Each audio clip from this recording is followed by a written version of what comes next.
नमस्कार. आपण राज्यसेवा पूर्व परीक्षेचे PYQ बघत आहोत. त्यामध्ये बघा आजचा प्रश्न आहे, राखीव जीवावरण ऑब्लिक जीवमंडल हे डॅश डॅशनुसार सीमांकित करतात. Biosphere reserve are demarcated into. बघा वाचल्यावर लगेच कळतं उत्तर. खूप काही अवघड प्रश्न नाही आहे, कारण आपल्याला बायोस्फियर रिझर्वचे जे झोन असतात, कोर झोन, बफर झोन आणि ट्रान्झिशन झोन, हे सगळ्यांना माहिती असतात. ठीक आहे, कोणाला माहिती नसतील तर हे बेसिक आहे, हे लक्षात ठेवा. मी सांगते ते काय असतं. तर मध्यवर्ती भाग बफर झोन आणि संक्रमण झोन. कोणाला मराठीत समजत नसेल तर इंग्लिश वाचत जा. कोर झोन, बफर झोन आणि ट्रान्झिशन झोन हे 1 नंबरचं उत्तर आहे.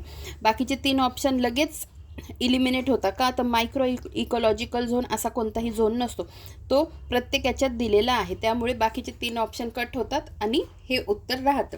बघा आधी आपण ते 3 क्षेत्रे बघून घेऊ. जीवावरण राखीव क्षेत्रात साधारणपणे 3 क्षेत्रे असतात. बघा, कोर झोन हे सर्वात संरक्षित क्षेत्र आहे, जिथे मानवी हस्तक्षेप ह्युमन इंटरफरन्स पूर्णपणे प्रतिबंधित असतो.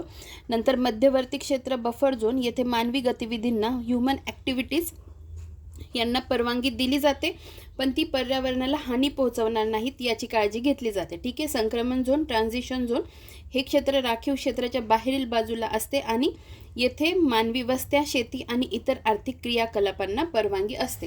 या व्यतिरिक्त हे लक्षात ठेवा की भारतात एकूण बायोस्फियर रिझर्व किती आहेत. भारतातील जीवावरण राखीव क्षेत्र किती आहेत, तर ते टोटल 18 आहेत. आणि जागतिक लेव्हलला बघितलं तर त्याची संख्या वेगळी असते. ही भारताची संख्या आहे 18. हे पण आपल्याला माहिती पाहिजे, कोणतं बायोस्फियर रिझर्व कोणत्या राज्यात आहे.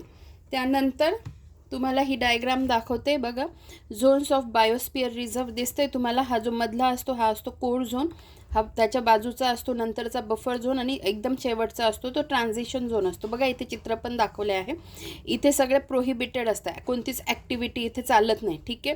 Human activities prohibited. इथे बघा हे चित्र दाखवले आहेत आणि त्याचे अर्थ पण आहे. बघा म्हणजे तिथे टुरिझम चालतं, ह्युमन सेटलमेंट आहे, नंतर रिसर्च आहे, एज्युकेशन आणि मॉनिटरिंग. ठीक आहे, हे चित्र दाखवले आहे. आणि नंतर ट्रान्झिशन झोन, त्याच्यातही चित्र दाखवलेले आहेत. त्यानुसार आपण या चित्रानुसार पण तुम्ही काही गोष्टी लक्षात ठेवा. तर जीवावरण राखीव क्षेत्र तुम्हाला समजले असतील. हे एक आहे जे मी वाचून दाखवलं नाही आहे, तुम्ही हे नंतर पॉज करून वाचू शकतात. धन्यवाद.